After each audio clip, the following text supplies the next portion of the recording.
All right, guys. Our next guest is set to make his light heavyweight debut as he moves up from 185 to take on Dominick Reyes at UFC Boston, a former middleweight champion and the All-American himself, New York's own Chris Weidman. Welcome back to Submission Radio.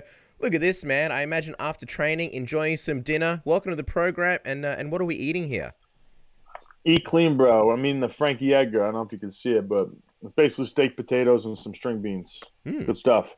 And I threw some Peter Luger sauce on there, so it makes everything taste good. Well, I was going to say, I mean, you're 1 month away from your big debut at 205, and it's good to see you eating well, Chris Weidman, because we know that middleweight cut was a tough one for you for a while. How different does it feel to be able to sit down, enjoy a nice meal, and be at camp at this point leading into a fight compared to a fight leading into 185?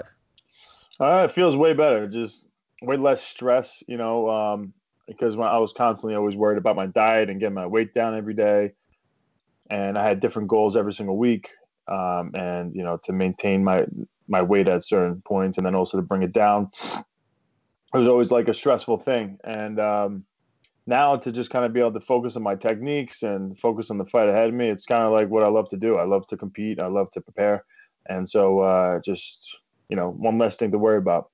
Can you sort of pinpoint or a lead into a fight where you were like, damn, I'm focused more on my diet than I am like being able to focus on this technique? Like, when was the first time you realized this is sort of messed up? I'm focusing too much on the wrong thing here. It wasn't really like I had that moment where I was like, I'm thinking about this too much, because I'm a positive person. So when I was cutting weight, I always used the fact that I was cutting weight as a way to distract me from the fight, to where I kind of take my mind away from it. And that would be the kind of a positive way to look at the weight cut. But now that I'm not cutting weight, there's a lot of positives too, like eating, steak with Peter Luger sauce. Yeah. It's funny that you use like a weight cut as a way to look at it positive. That's very much a sort of silver lining. I don't think too many people use weight cuts as like a tool of positivity. But I was going to say, well, it was just, I had to be so focused to cut weight and to be disciplined that it kind of took my mind away from fighting a little bit. And it was nice, not to have my mind focused on it all the time. But now I'm very focused on it, and I feel good about that. Just, I guess, to paint this picture and sort of like, begin this story, when was the moment that you made the decision and said, all right, you know what, 205, this is going to be happening now? Because I feel like people were throwing this idea at you for a long time, us in the media, fans, like, what if Chris moves up to 205? When did you make that decision? I think it was kind of gradual. Obviously I lost my last fight at 185 to Jacare, and I had had injuries. And during the time of being injured with, I had a neck surgery. During that time, I was just kind of reflecting and thinking about what's the best place for me to go moving forward in MMA. And I think the weight cut in my last fight, it was tough. Like the last couple of pounds, it kind of really took a lot out of me. And I just thought, I always felt like I could compete at 205 and do, big things. And I just thought, why not? I've had all these injuries, and I think a lot of it was because I was depleting my body so much of the nutrition it needs. So I figured, keep my body stronger, eat healthy, and,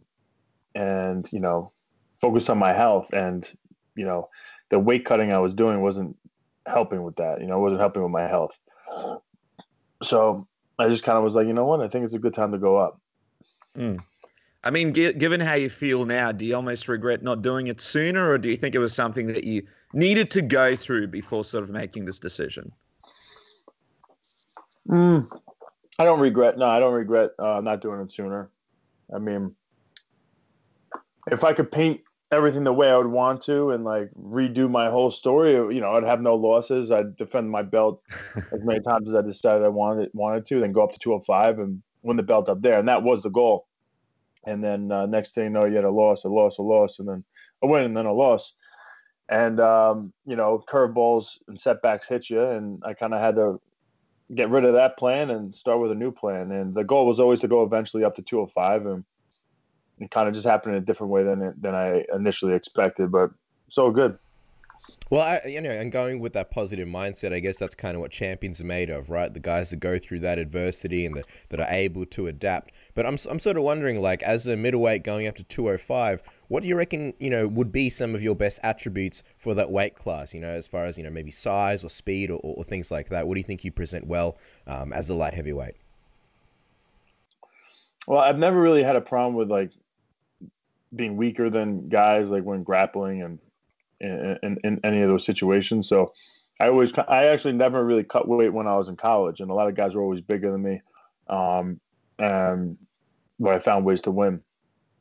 But I think up at 205, I think pace in wrestling and my jiu-jitsu, I don't think there's anybody up at that weight class that really could bring the wrestling, jiu-jitsu, and my pace like I do. And obviously being healthier up at that weight, you would expect that I would be able to hit harder, and I've always kind of had heavy hands. So I'm hoping they would be even heavier at 205. So I think I'm super excited about this, and I got a perfect matchup. A really tough guy, big strong dude who's athletic, and he's undefeated, and so I'm excited to go out there and do my thing. I mean, speaking of Dominick, you mentioned it. He's undefeated. He's a guy that's highly ranked. He's a guy that's really been doing it in a division for quite some time. How did you come to fight him? Was it someone that you requested? Was it one of the names the UFC presented to you? And sort of, how do you feel about making your debut against someone as tough as him? No, it's pretty much what was given to me. I didn't ask for him. He wasn't on my radar really. I didn't know who I was going to get at 205. I just told the UFC I wanted to go up, and I want to fight in October sometime, and whoever you guys think. And they gave me Dominick Reyes. And did you ask me anything else? No, well, I was going to say, it doesn't hurt that the guy's ranked so highly in the division. I mean, what was your reaction when you saw that? Hey, not only am I making my debut against, obviously a very tough guy like Dominick, but also it doesn't hurt the fact that he's ranked pretty highly in the division. A lot of people believe this is a guy that should be getting a title shot very, very soon. Mm-hmm. I think it's a good opportunity for me to make a real big statement in the 205-pound division, as opposed to me taking a guy on that most people think I could beat, and they're not ranked as highly. This is a guy that people, a lot of people are, believing in and think he has a chance of fighting for the belt and possibly being champion one day. And so for me to come along and go out there and have a good performance against him, I think it puts me right in the discussion at 205. So I think it's a great opportunity for me. It's interesting looking at Dominick, young, hungry, undefeated guy. He's looking to sort of make a name for himself off of you. And it wasn't that long ago that you were that guy. You were in that same position, climbing the middleweight ranks, undefeated. Can you sort of relate to, what he's going through? And do you see in any way a part of yourself in him and I guess his journey at the moment? I don't put myself in his position too much, but I was undefeated. I was undefeated champion of the world, and I thought it was impossible for me to lose. I just thought there was nobody to beat me, and then next thing I know, you lose. So I've been where he's at and further, and I know he's hungry. I know he's very confident, but he's never fought anybody like me before. Do you think that kind of gives you somewhat of an advantage? Like you mentioned that mindset of you feeling like it was impossible for you to lose, and that's something that he sort of he hasn't tasted that, and you kind of know the other side of that. Do you feel like that kind of gives you an advantage that you might be the guy to sort of give him that awakening, so to speak, when you guys fight? Yeah, I mean, I don't know.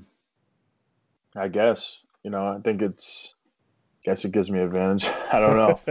I have a lot of experience fighting on some big stages against some really good guys, and I've never had an easy fight, and I love that.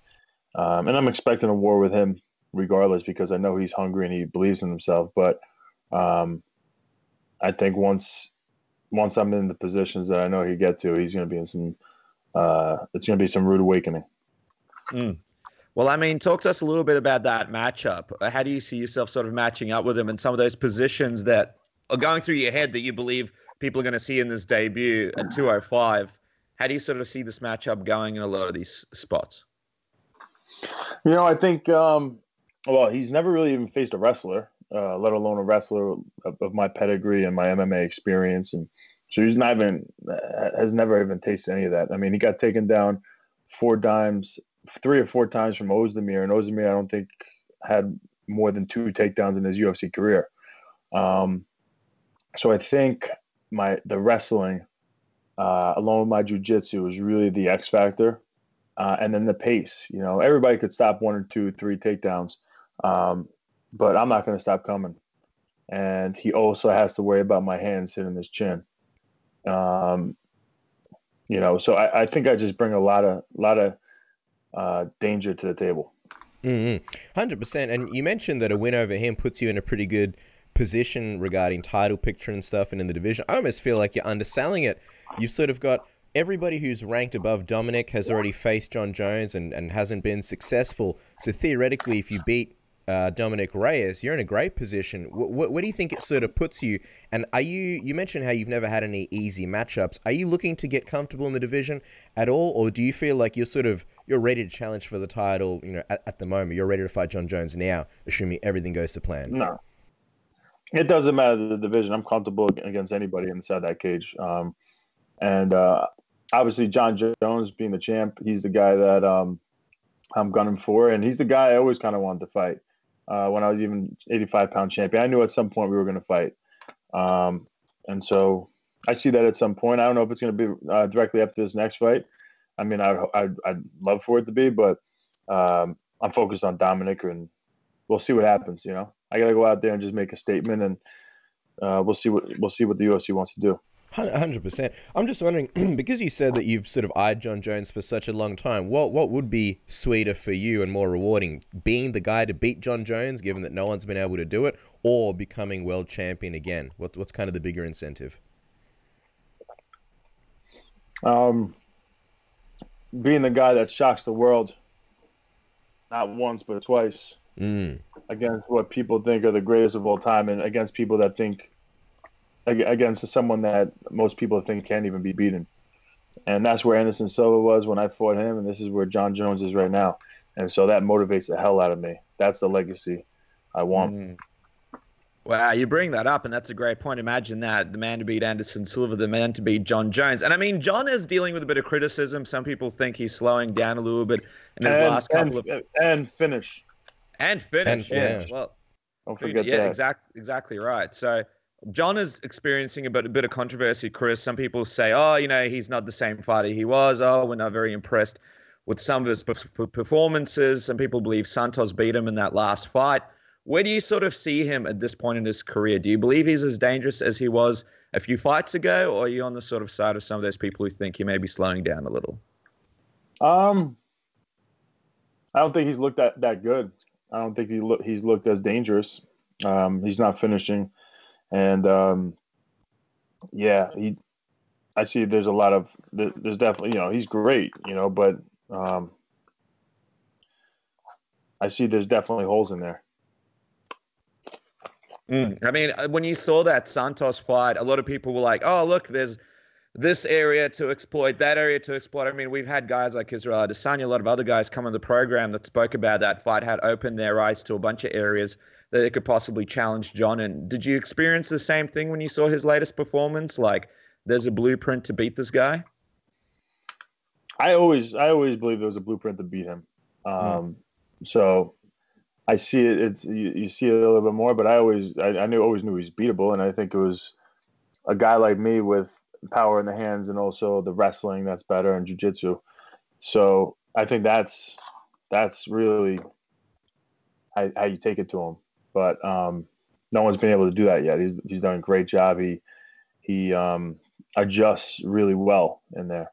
So obviously that's the goal, is to get in there with him. 100%. Chris, appreciate the time, and of course, you sticking around while you eat your dinner. We'll let you go in a moment. Just wondering, the other thing that's fascinating about you moving up is we've seen a lot of middleweights go up and obviously, challenge for the belt. Guys like Anthony Smith, guys like Thiago Santos. Of course, your old pal and rival Luke Rockhold went up for a bid to sort of challenge for the title. Didn't really go so well against Jan Blachowicz. Did you take anything away from his move up from 185 to 205? Any kind of lessons or anything learned there? Not really, no. Was there any satisfaction on your end given how you guys had that rivalry and seeing, how that fight played out? I don't want anybody to get hurt. None of these guys. I don't hate Luke or anything like that. We just had, some back and forth, and I always wanted that win back. But no, I didn't like to see him get slaughtered like that. I don't think he looked great.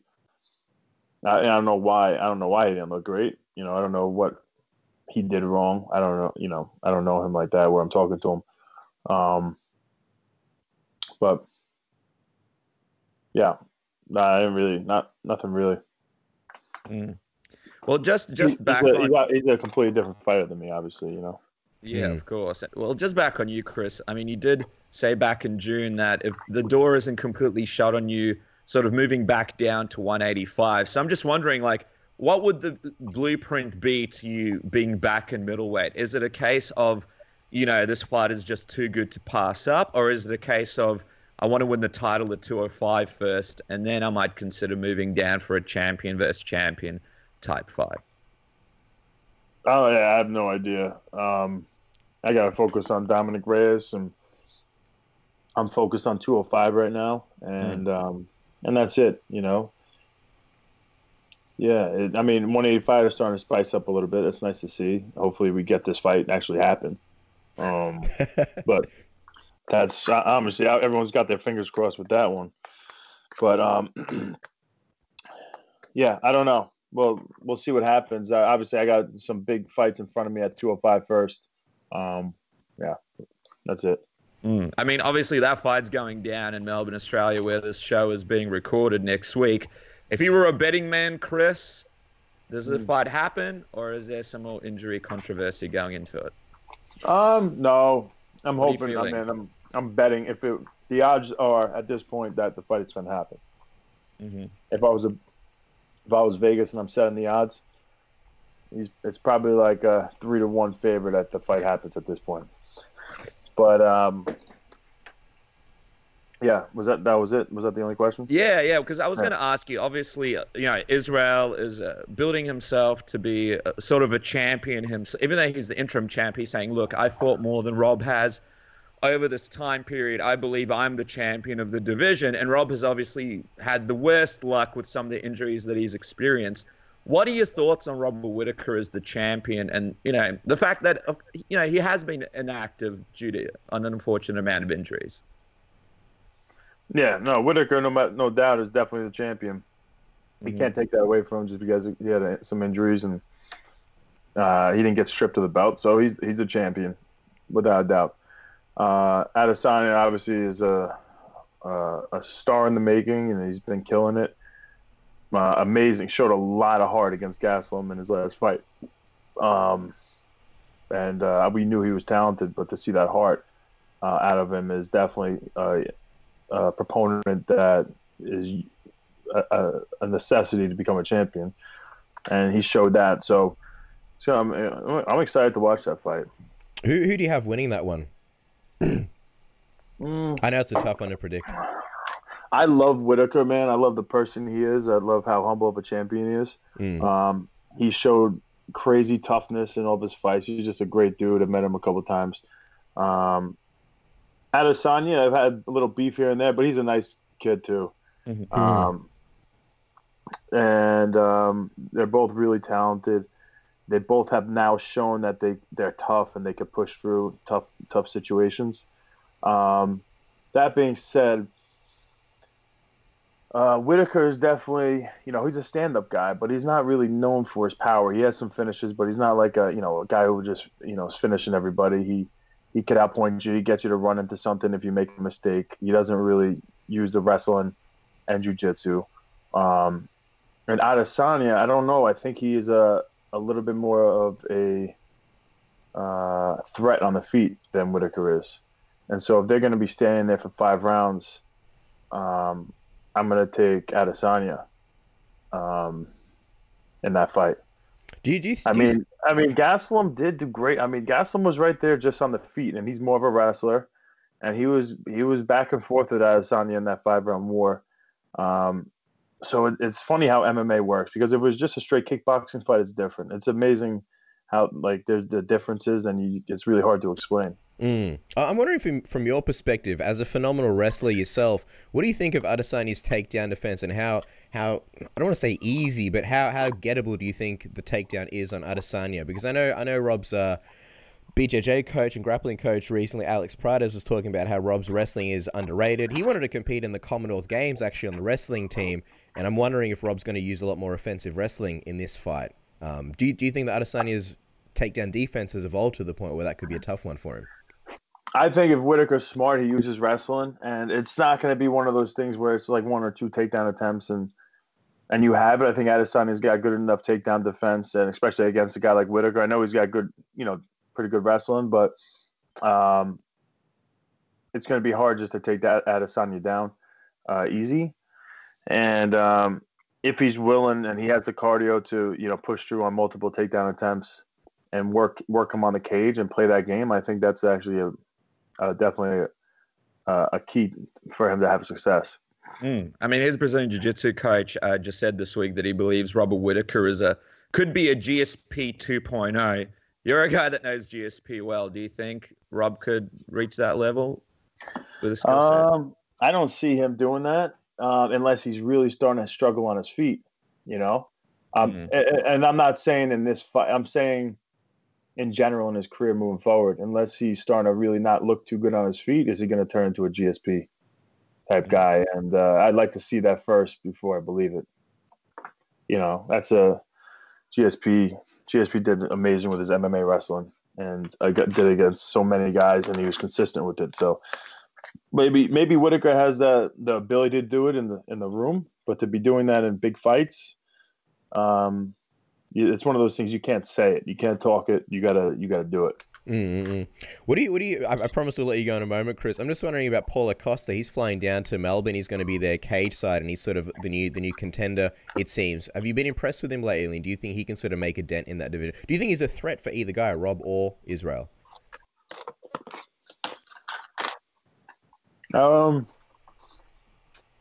Listen, man.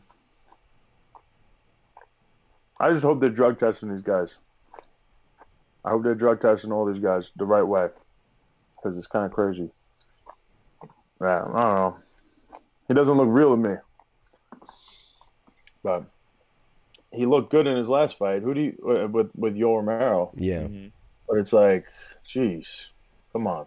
He made Yoel Romero look small, didn't he? Yeah, come on, let's go. Like, man, it's hard to give these guys a benefit of the doubt.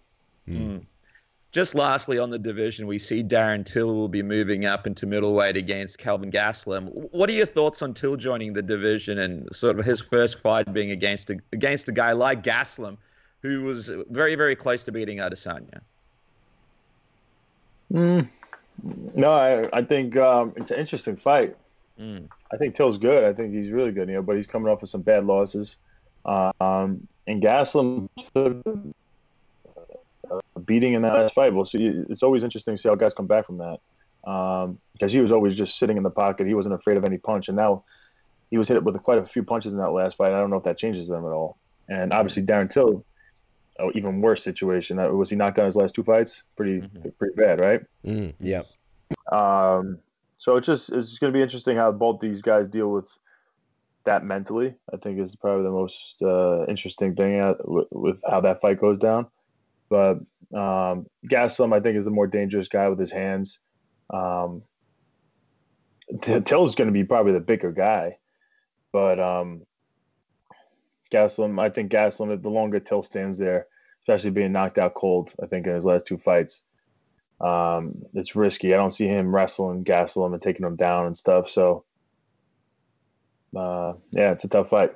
All right. Well, the most important thing, of course, is you taking on Dominick Reyes on October 18th. It's going to be the 19th here in Australia, Chris. As the way you see it, you're in prime position to make a phenomenal statement in the division. What would you say is the official prediction? How do you see yourself getting it done against Dominick Reyes? You know what? I mean, come on. I could tell you what I think, but who knows? I don't know. I could see it going a million different ways. I'm preparing for a war. You know, it sounds cliche, but I'm fucking killing myself. I feel like I fight my best when I really believe it's going to be a war. So I'm really trying to make that my mindset the best I possibly can. Obviously, you never know. It could be over quick. So we'll see. Well, we're very excited to see it. Obviously, another massive name, a former world champion, entering the 205 mix, taking on Dominick Reyes at UFC Boston on October 19th.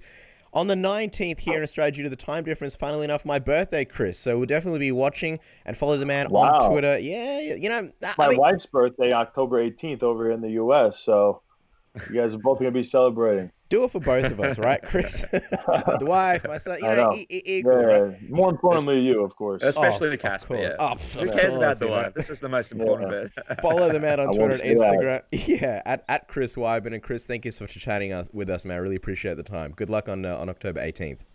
I appreciate it, guys. Take care.